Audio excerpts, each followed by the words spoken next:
Alright, ladies and gentlemen, I hope you're all doing well, and welcome to the showdown between myself on the Holy Roman Empire, facing off against the Rus, who shall be led by Donnie77. So I shall be on the southwest corner of the map, facing off against the Rus up in the northeast quadrant. So let's get this party started and have some fun. Grab that Earl Grey, some tea, some coffee, some water, whatever your beverage of choice is. Sit down, relax, and get ready for a very fun match. So with HRE, one of the unique things they have is the Prelate. Now this guy is pretty solid for sure. Of course, aside from the Delhi Sultanate and the HRE, most factions are not able to get religious characters here in the First Age. Now what's really unique about the Prelate is he can give the power of Jesus to his workers here. So you can see he is going to be using the Holy Inspiration, which basically allows your workers to gather 40% faster. So I would say that one of the big strengths of the HRE is Tier 1 Eco, followed up by Tier 3 timing pushes. I think as a faction overall, those are their two biggest strengths. So getting the Prelate first, I think, is worth it. He's able to buff up these 6 workers that you start with on the sheep, and you really get a pretty substantial economic boon. Here you can see I'm at 218 to my opponent's 100. Granted, he has gone for an immediate gold. Very quick gold, actually, I think. Or no, that's actually just his scout, which, of course, is the Rus mechanic. So taking a look at the Rus and their Tier 1 gameplay, they do have the total bounties accumulated, the economic bonuses. Very fancy stuff. So hunting animals as the Rus earns a bounty of gold. So basically, Rus players have a really good defensive game because most factions have to overextend themselves. They have to go out here, they have to grab gold. If your opponent comes into harass in the Dark Ages or Feudal Ages, you're a little bit exposed. But with the Rus, you can just sit very defensively, kind of sit by your TC. You can get lumber and food at Tier 1, which gives you very good Tier 2 economic expansion options, because, again, you invested mostly in wood. You didn't really have to get gold here early, because every time your scout takes out one of these deer here, that's going to be giving you 10 gold, which is so incredibly good. I think that's like one of the strongest mechanics of the game. And you can see my opponent here, this is a very clever tactic. So basically, if I'm not mistaken, when you switch targets or scoot and shoot, I think the scout like resets and shoots faster, because normally if a scout shoots a target, he has to rinse and repeat. So if you guys saw that, he shot, he moves, he shoots, he moves, it like resets the scout. Certainly a very fancy micro trick that I actually just learned in watching my opponent here. So seeing that now, seeing all the fancy plays he makes in the game, it makes a little bit more sense now. Anyways, here at the villagers, I have gone over to gold, and I'm going to be trying to get to my gold. I do have enough food to already advance to the next age, just about. So what I do in my usual build order with the Holy Roman Empire and factions that are similar to them, like the English as well, these defensive factions that want to kind of get that first landmark rather quickly, just get 400 food for 200 gold. Then when I get 200 gold, usually like 275, so I can get the forestry upgrade, I pull them off and then just hard switch over to lumber while I tech to the second age. So I have had some success with sheep here, dropping the sheep off back to the base. My opponent here scouting through the forest with his scout, and of course the Rus typically get more scouts. Now this is a question a lot of people ask me: why do the Rus always have so many scouts when other factions do not? Now looking back up here at the Rus town center, of course they can build scouts, but the problem with building scouts early for other factions is, in doing so, you actually block yourself from getting a worker. It's like a bit of a, yeah, you get an extra scout, but then you're missing out on eco. However, the Rus can use their hunting cabins, so the Rus hunting cabins can produce scouts, and you can live long and prosper. Now, usually I go with the Minework Palace. I do think it's actually the better landmark, simply because it just has better late game staying powers. You expand your base outward. But today I decided to go with the Aachen Chapel. Now what this does is, if you put a Prelate in it, he basically gives a big AoE encouragement buff. So if you have a good base layout or have a fortunate resource layout where you can get your wood, food, and gold, or like several resource nodes within the range of the Aachen Chapel, it can be worth it. So I think conditionally, it can be better than the Minework Palace, but really depends. So here I figured it was, because it was hitting my lumber, it was hitting my gold and stone up here. So 3 very valuable resources, which I'll be needing, are all being hit by that. Now here you can see the arrow fire coming in on the scout. He gets a little bit of poke from my opponent, getting some decent line of sight here. Able to see what I'm up to, sees my landmark, and he's basically just going after the guy on the map, going after the wolves, other assets like that to get his bounty up. And honestly, I think this will put him up to, will it put him? He'll be just short of 250. So basically he just needs to take out a sheep or one more creep on the map, and he's going to be able to live long and do some pretty good stuff. So my scout doing a little bit of harass and poke. It's not really designed to actually take out these villagers, but it's more of a distraction carnifex. Although distraction carnifex probably not the right description, more of like a distraction mosquito or something, because it's going to force him to turn and attack me or run. And a lot of times people will pull all 3 workers and attack just like this, and that could be pretty good because now he's losing mining time. It's a very micro thing, but it can make a minuscule difference, which can of course be the difference between them having like 10 resources less to build their TC. So it looks like he's going to be getting the Kremlin, which means he's a little bit wary of defensive rushes. He does get the Kremlin over here, which is interesting. Normally you see Kremlin like out front, like right here would be an ideal spot in my opinion, because it would be protecting the stone as well as the gold, so we could get a little bit further. But This is also not a bad idea because it is blocking off this whole portion of his base. So if I want to do like backdoor harass, come through here, get an avenue on this gold, I'm going to have to either go all the way up and around or just eat that arrow fire from the Kremlin. So pretty neat indeed. Now back to my real estate here. The Aachen Chapel has finished, and he's going to be getting in there to preach super hard from his megaphone. And you'll notice here he does have the Mass Inspire. So all of these stoneworkers up here are inspired. All of my woodworkers are inspired. Unfortunately, my food is a little bit out. The aura like ends right where you can see this sack of grain right here. So I will be moving my sheep over in just a second to make sure that they're in range to be inspired when the time does come. So I'm going to be building one barracks here. My plan is to go second TC very quickly. My opponent is ahead of me in that regard, so that was a little bit stressful here. And his bounty mechanic, he's already at 325. So clearly this gentleman knows how to play the ruse quite well. Getting his bounty up gives him 10% villager food harvest rate, as well as his hunting cabins being a little bit more efficient. This one currently generating 19 gold a minute. So the ruse certainly kicking into overdrive here with the gold at 200. Myself, I'm going to be switching to stone here in a second. I believe I have. So I pulled my gold workers, switched them to stone. I think I have enough lumber to get that TC. So just going to be building a couple spearmen and men-at-arms. I wanted to build 2 men-at-arms, kind of a bit of a sacrificial investment because going after the roost, if they build like a single early knight, they can take them out. But I wanted to force my opponent to spend some resources on, military infrastructure, because looking right now and when I was scouting his base, I noticed that he didn't really have any stables, military infrastructure, had no infantry. So I was like, all right, let's send a couple men-at-arms up there. The HRE can get them earlier than other factions. This would have actually been a very good time for an all-in. If I just went with like a bunch of spearmen and archers, like considering I saw the stone, that's always a pretty viable option. But considering it was the Rus and I saw the Kremlin was nearby and he could build a wooden fortress, I don't really like all-ins against the Rus. I find that they're quite, durable against it.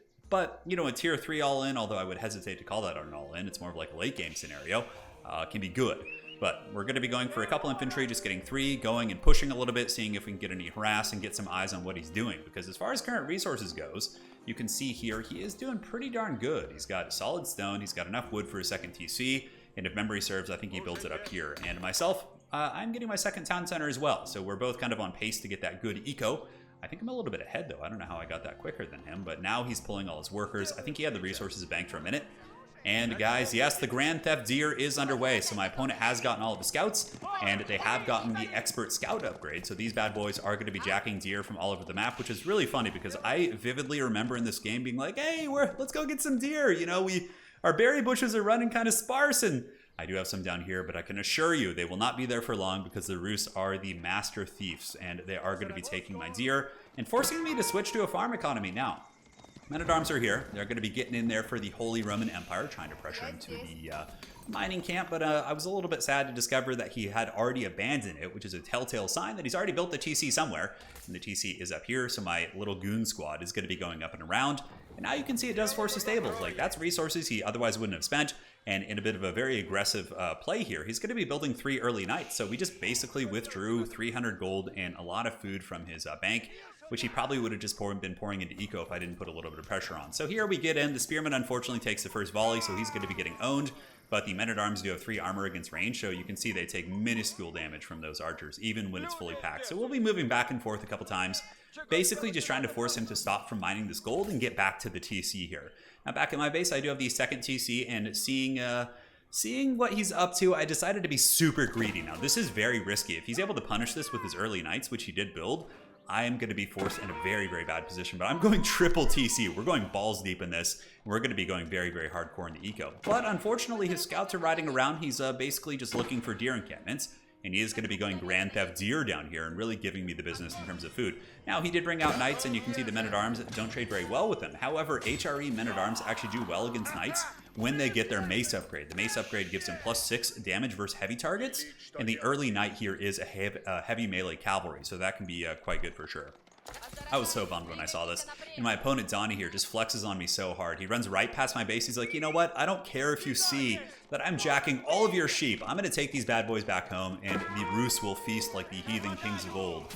But I do have a couple spearman units rushing in. I was like, come on, give me one so I can get that deer back. But he is able to get it. So the Rus will be cackling all the way to the food bank there as I am left starving, and my opponent has a massive, massive, awesome food economy. Income per minute for food, almost doubling me right here. The only advantage I have against them is the gold, because I do have the triple TC, both of which are attached to a gold node. And you can see how the Aachen Chapel is kind of falling off. Something I will be doing later, of course, is building a bunch of farms near the Aachen Chapel, which will give me pretty good farm economy. You can see here a couple farms are coming up. So any of the workers working these farms here will be getting motivated by the Aachen Chapel and the glorious HRE megaphone. Now, one thing I did notice on this map with my scouting is we actually had 2 sacred sites right here. So my kind of vision for this game was to move out and take these 2 sacred sites, feeling that that would be just a massive advantage. Sacred sites, of course, give you 100 gold a minute, so having both of those would be 200 gold. It's also a win condition, forces your opponent to really react. Now, we do get some of the early knights coming in over here, and I do have a couple spearmen at the ready, so they're going to be running over there. 3 spearmen should be able to fend off 2 early knights with defensive positions, but not in open field. If I have the defensive position here, I can definitely fend them off, but if they're, coming in an open field, 2 early knights with the lance charges, if I'm not braced, could probably defeat me here. So Lance is couched, going to be getting one of my workers. Did not see that charge coming, and the other worker is going to be falling. So my opponent does get 2 workers here before my spearmen react. And I kind of was starting to feel a little bit insecure. I was out of food, I was switching to a farming economy, and looking at my resources, kind of bare bones, right? I only have 4 workers on food right now because I just mined out those berry bushes.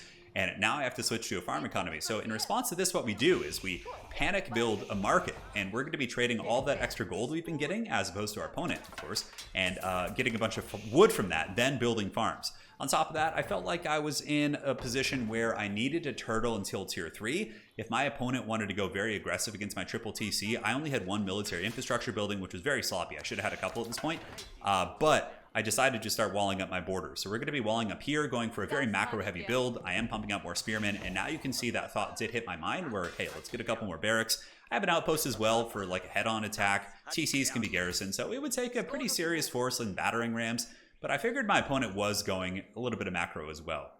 Unfortunately for me, he's going to be getting Castle Age well ahead. Granted, I am ahead in score because of the eco most likely. So taking a look at my economy, I have 53 workers. Looking at my opponent here, he is rocking 42. So the economic advantage will be kicking in. However, my opponent is getting the Abbey of the Trinity.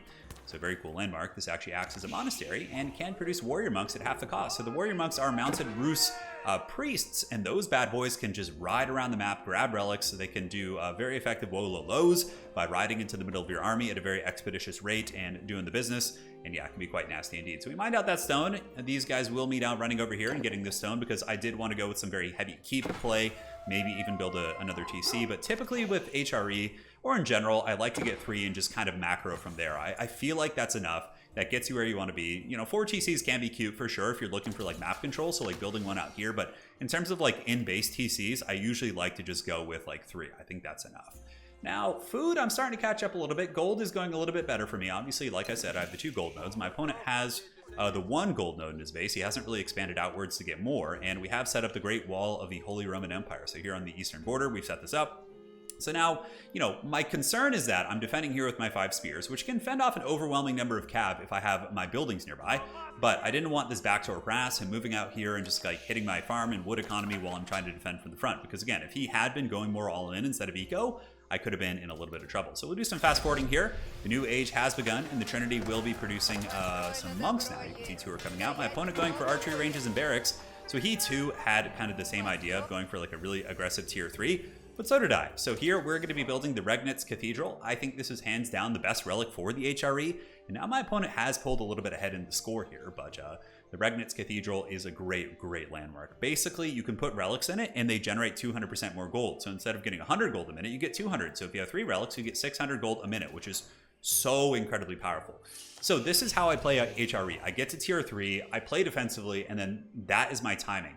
I get mass barracks with crossbows. That is my favorite army composition, especially against the Rus, because HRE men-at-arms with the heavy mace upgrade gives them bonus for heavy, so that really owns the Rus cavalry. Also, the crossbows do very effective against Rus cavalry, and you slowly transition into artillery like Mangonels and Springalds. Mangonels, of course, very good against Streltsy and mass archers and things like that, so it's a pretty solid little composition. HRE tier 3 is the time. If you guys are HRE players, that is when you're going to be shining. You struggle a little bit to really dominate people in the Imperial Age. You can do okay, of course, if you get enough of a lead in the Third Age, and that's typically how you have to play the faction. My opponent a little bit ahead in the score. He's got his Scout Legion. You can still see he hasn't had to switch off gears, really allowing him to invest his resources elsewhere. And now he's going to be getting crossbowmen himself. So clearly he knows that the HRE is an armor faction, so getting crossbows is good. And I just continue the Great Wall. I'm like, screw it, let's just get our big empire here and hopefully just win the attrition fights. I do have some priests going out here, but sadly some of the Russian knights were here and they were doing a little bit of scouting, so my priests are going to get run down pretty badly by these early knights. There you go, and yeah, Friar Tuck is down for the count, so I will be pulling a couple spearmen to escort there. These workers just finishing up my own infrastructure, and the men-at-arms and upgrades are coming out to upgrade them to the next age. Two-handed weapons gives them basically bonus +2 damage. So this is only good against heavy targets, the mace upgrade, right? But the two-handed weapon upgrade gives them +2 damage in general and also gives them +3 versus armor. So it's a little bit less effective against heavy, but more of a generalist weapon. So against light targets, the two-handed weapons are better, and in the end game, they typically are a little bit more efficient. So, because like horsemen, for example, are light. So the men-at-arms with maces won't do much against these guys, but the two-handed maces will do more here, and only 1 less damage against the big heavy cavalry. So it's really not a big deal. So the Holy Escort is here. Some spearmen have come out and grabbing the relic, but the Rus have just been going ham. He's been grabbing relics all over the map. He already has 3 relics in the Abbey of the Trinity. Another reason why the Rus are so incredibly strong. The ability to just get those relics and just go crazy with them is so punishing. Granted, in terms of score, we have caught up. In Eco, he's rocking 63, and I am currently rocking 81. So my economic infrastructure should be a little bit better. Here I'm going to be setting up some of the mills so I can get even more farm economy going. And now I have my eye on the prize. I have another prelate going out here to grab this relic. I do have one that's being placed in the cathedral. Here you can see the priest is bringing it back. Granted, the Rus have done an excellent job countering my HRE cathedral here because they've taken most of the relics. I have a couple men-at-arms with maces coming out here to make sure they can get this and there's no Rus heavy cavalry to kind of deny me this relic. And the prelate will be bringing this back right now and dropping it off at the good old cathedral, which will be giving me some pretty good gold income. Now, the Rus warrior monk over here, another really big benefit of the Rus is sacred site control. Grabbing one sacred site here, he could send some warrior monks over here to grab the sacred sites on this side. The double one, this is like a huge point in the map because not only are there 2 sacred sites, but man oh man, we are rocking a huge gold vein here, just a big veiny gold vein. And we're going to be trying to grab that right there and pushing out. So now my army composition is coming into effect. I got a couple spears to help battle as cavalry, men-at-arms, as well as crossbowmen, and we're just going to be pumping out the troops now. So you can see a pretty consistent flow of crossbowmen coming out. And I believe at the blacksmith we are also getting basic upgrades, including the marching drills, which is unique to the HRE. It gives them 10% movement speed. So their infantry are faster than enemy infantry, which is great. So if you're winning a fight against like enemy men-at-arms or spearmen, they can't really get away from you because you have the 10% speed increase and you can really hunt those bad boys down. So moving up here, pretty big timing push. We have the men-at-arms spears. The prelate is coming up to capture the sacred sites, and we need to push him off because he's getting both sacred sites now, which is, you know, not only a threat of losing the game due to sacred victory, and you can see we drag down the priest here, and he pulls back for 1 second, the HRE ambush, but we're going to be building a keep, and HRE actually get keeps a little bit cheaper. They cost 800 for the HRE, if I'm not, or 600 I think for HRE. Let me go ahead and double check here. No, it's actually 800. I could have sworn they were cheaper. Let me go ahead and double check that. I'll have to check that after the game. I could have sworn that they were, but nonetheless, you do have emergency repairs, and also you can put relics in them to improve the armor by 50%. So the HRE keeps can be pretty sauced up. So going to be jumping over, setting up another keep up in the high ground. Really want to make sure I get this. And now you can see our religious character is going to be grabbing the site here. My opponent sitting down here with the warrior monk. He does also have some scouts in the bushes, including his knights. Just trying to see if I'm probably coming for that sacred site. Knowing that I've been running around the map with the prelates, I think that is a very good idea. So we have a couple of men-at-arms moving out, a decent little army here. As far as army supply goes, I do have, or he has 51 military supply. Myself, I'm going to be rocking at 33. So my military is quite a bit weaker than his. However, you know, he's got this big force, but I have 2 keeps and stone walls. So he can't really get into my base without me having time to react. And if he wants to battle with the keeps, you know, my army would defeat him under the keeps 100%. We also claimed his gold node, which is great, because looking at his gold control, he just has 1 gold vein here, 1 on the far side, which of course he can get, but his gold income is still a little bit better than mine, which is surprising. Let's go ahead and see where he's getting that from. Where is he even getting that? Probably from his hunting cabins. He must have hunting cabins around the map or trading posts. His income per minute on gold, where the hell is he getting that? It must be from, oh, it's from the relics. Yeah, he's got the triple relics, getting him 300 a minute right here as well. And I think he has more relics also in the bank somewhere. And hunting cabins are also going to be generating gold, which is quite scary, but we should be able to catch up here. You can see it's starting to normalize. My food economy is quite a bit better. Sitting at 1800, we did develop a massive, massive farm economy. And you'll notice I do like to mix in a couple of prelates because they're going to be motivating the farmers to work 40% faster. The Aachen Chapel is motivating most of these farmers. So that really is going to give the HRE a big boon here. And we have captured both sacred sites. So a bit of a challenge now. I had what I wanted. I had good resource income across the board, actually beating him on pretty much every front now. He was ahead for quite some time, but this is our chance to come back, getting both sacred sites, mixing in a couple of the long schnecht here. These guys are very cool. You have to be careful with them. I had a couple comments actually in my last HRE video, people asking, how the hell do you use these units? They just die so quickly, they have 80 armor. You know, the mistake I see people doing with HRE is building a bunch of them, having a whole army of them. They get massacred. What you want to do, in my recommended formula, is for every 5 men-at-arms you make one of these guys. Mixing them in, they do massive AoE damage. They have 18 damage, which of course is pretty good compared to the 13 on the maces. And on top of that, it cleaves. So the damage output of Longschnecht is like insane. They can really drop the base. My opponent's army pretty formidable, but again, crossbows, a couple men-at-arms, and light horsemen. He is investing in counterweight trebuchets, which is going to be bombarding my keep here. So in response to this, I build a town center because I can't use the emergency repairs unless it's within the influence of a town center. So building a town center here gives you free repairs with the Holy Roman Empire, and that is my game plan. Going to be trying to stabilize that way. So I do see the trebuchets doing some work. Moving in the troops, we have the first fight here. The Rus trebuchets are probably going to be forced to fall back, and the crossbowmen are just unloading on my infantry. But man, those maces clubbing through the enemy troops, pulling back some reserves here to try and peel these cavalry, and also some crossbowmen and men-at-arms here in the back. Should be able to get these guys off while the thick German infantry cut through these units. Now we're getting into the crossbow line. Now the crossbows will cut them apart, but it's still a good distraction, keeping them all at bay while I finish off the horsemen.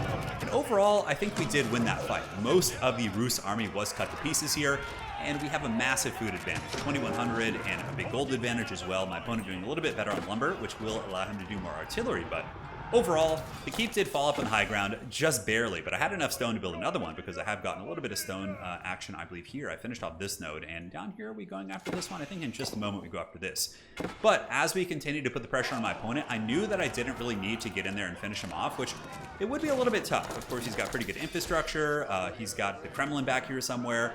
I maybe could just brute force him down, but you can see the Rus are forming a pretty good resistance here. Their men-at-arms and crossbowmen are able to push me back. But I'm like, you know, we got 2 sacred sites. We have very, very good map control. Let's just continue to capitalize on this, get this gold vein going, get this TC, set up a little bit of a lumber operation over here, and just get that map control. Also, we're coming down here to build a monastery. In doing so, I'm hoping to capture the sacred site on the bottom, which would have been something I should have done much earlier. Now, as far as upgrades, the Rus have gotten a couple upgrades. It looks like 2 melee upgrades and 1 armor upgrade for both of them. And for my forces, we do have 2 ranged upgrades, and as far as our melee troops goes, I think we have like 2, melee upgrades. That's all we've really done for our forces. So now we have the 2-handed maces. The damage type has gone up to 16. They get +3 versus armored units.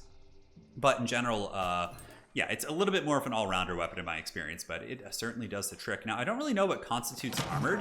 This is like heavy melee cavalry, but I think the way it works is it's like armor piercing. So if you look at the armor here, he gets +6 versus melee. So if it says +3 versus armored, it subtracts 3 from their melee armor when you hit them. It's like an armor piercing value.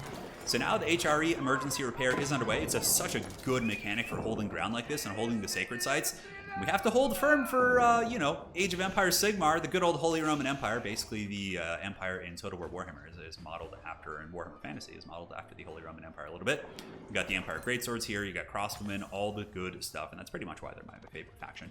So we have power built the monastery. We have a haggard little scrap down here. The Rus warrior monk getting in there for the orthodoxy. Going to be getting in on that villager right there, but we will be building an outpost here in a second to try and salvage that. In the meantime, my micro was a little bit occupied in the front. We have gotten a couple siege workshops. We're going to be trying to get a royal rumble going. My opponent going mostly crossbowmen, has a couple knights as well. The knights are very susceptible to my crossbow line. They can drop some serious shots for sure. The blacksmith a little bit lackadaisical on the upgrades here, but the keep is being held firm, and you can see the emergency repair getting in there. Massive repairs. Look how good that is, man. Really, really slowing down the trebuchet advance. Yeah, I could repair with workers, but in terms of like holding vital positions on the map, the Holy Roman Empire has got to be one of the best factions for doing that. So now the Longschnecht and the men-at-arms are moving up. I've had enough of these trebuchets on my plane. We do also have a little bit of artillery coming in, spring alts, and we are going to be trying to push these guys back and force a fight. I'm just buying time, trying to really accrue an even bigger lead and maybe go for a sacred victory. But here comes the Royal Rumble. Men-at-arms moving into Longschnecht, getting picked off by the crossbowmen, but also getting some okay cleaving attacks before they go down. Every one that you leave in there is a massive spike in terms of DPS. Now, some of the big cavalry are coming in the back, but the crossbows are standing pretty firm, and also the men-at-arms are moving in. I did detach a unit of men-at-arms to go up here and go after the counterweight trebuchets and these other units, but the Rus army is holding relatively firm, and I was starting to get really stressed because I knew if the Rus were able to get to the 4th age and amass a critical number of Streltsy, I would be in some trouble because Streltsy are a hard counter against HRE. It's brutal. So I kind of have to fall back right now. He's got a reasonable force, and with his, town hall firing arrows, it's a little bit of a problem. Granted, I was able to get some men-at-arms back here who are torching farms, taking out some of the workers, so doing a little bit of eco damage for sure. Overall, I'm pretty far ahead on score. On the map, we've been able to really just take control of the sacred sites. Down here, we're also doing the same thing. So I'm building a bunch of barracks down here just to pump out men-at-arms, and I will be following up with a keep relatively shortly to try and get control of that. So here comes the pressure once again. I do have the dreaded Penta Springald here. I figured that he would be getting some mangonels to counter my bunched infantry, so let's get some Springalds to snipe his, mangonels as well as his counterweight trebs, which this guy has been getting a lot of. Certainly been hammering me pretty heavy. And up on the high ground, the keep is holding firm. We have a pretty healthy gold economy. You can see across the board, our food has been very good because we did switch to the farm economy earlier. So though we suffered earlier, it's really starting to pay off in the late game. Also, if you're playing HRE, you want to get a university as soon as you get tier 4, and make sure to get the infantry upgrade, which we will show you once we get to that age.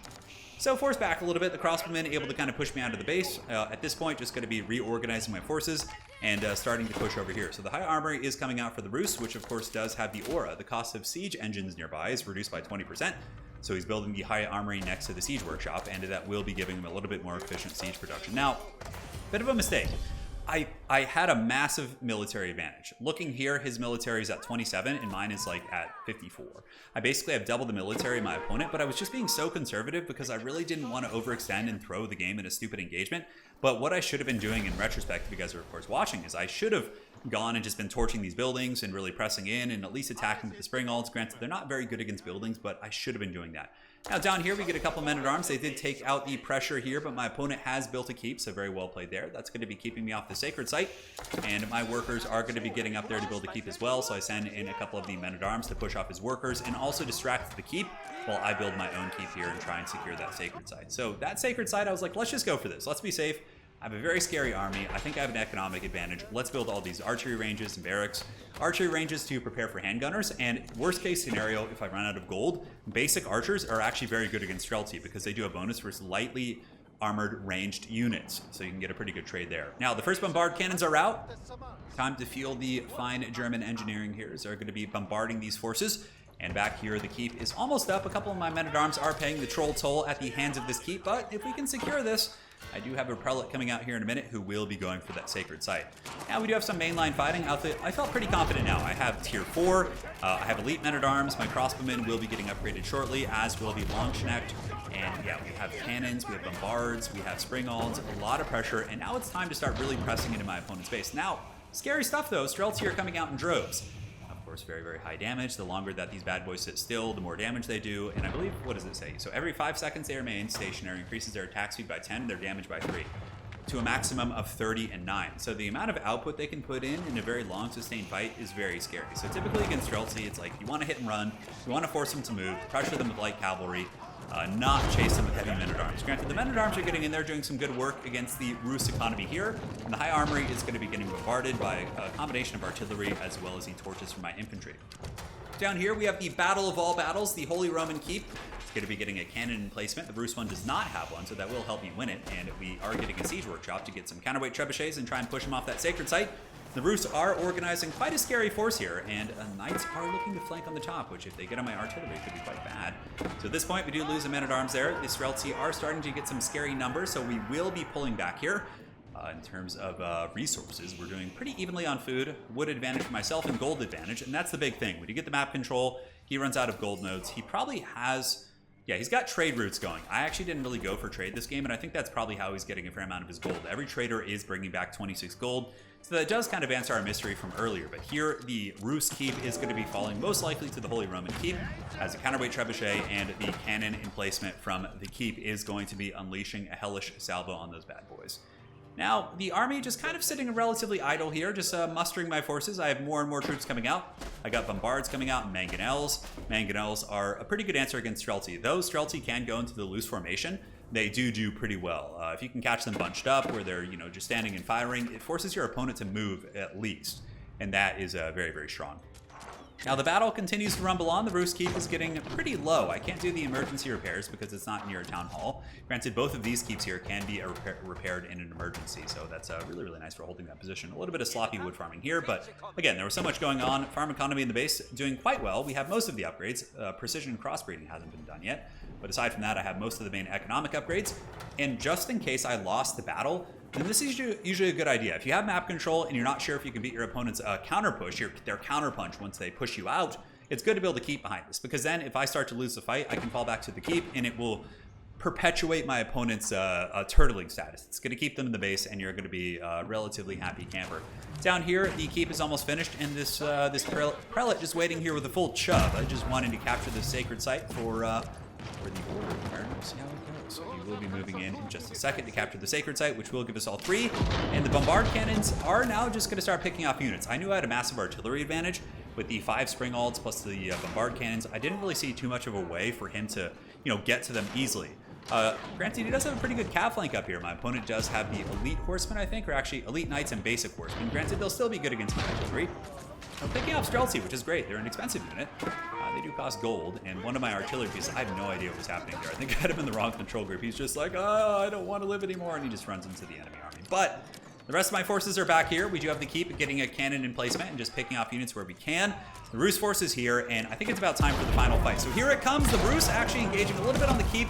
Gonna need to pull back their main force right now, and now the elite Langschnechts are going to be getting in there by the men-at-arms, but there is going to be the Rus cav flank. They got their torches out, so right now I do need to pull back a bunch of infantry, including Langschnechts, who will have the cleaving damage against these guys, and they are going to start peeling through these cavalry. You can see the big, thick, heavy maces just dragging them down while the keep gives that overwatch fire. However, the Streltsy have been able to buckle my front line, and I'm kind of out of resources there.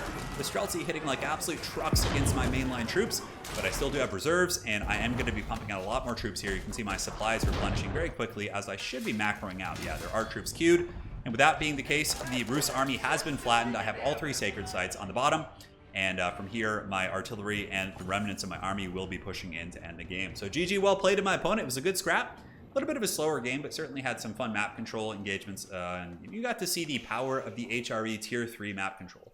Build keeps, get the emergency repairs, get the really strong men-at-arms backed up by crossbows. It's pretty good for sure. Now, let's go ahead and see if we can look at the match history of that. So we should be able to. So there it is. And we can look at the timeline. So as far as the statistics go in the timeline, looks like it was a pretty darn even game, really. It was pretty close until age 3, and then I started to just skyrocket. And again, that's really how the HRE play, right? Like age 3 is your time. The overall score is a little bit more of an accurate depiction, but well played to my opponent. He said he checks out the channel. So Donnie, hopefully you enjoyed this, man. Very well played.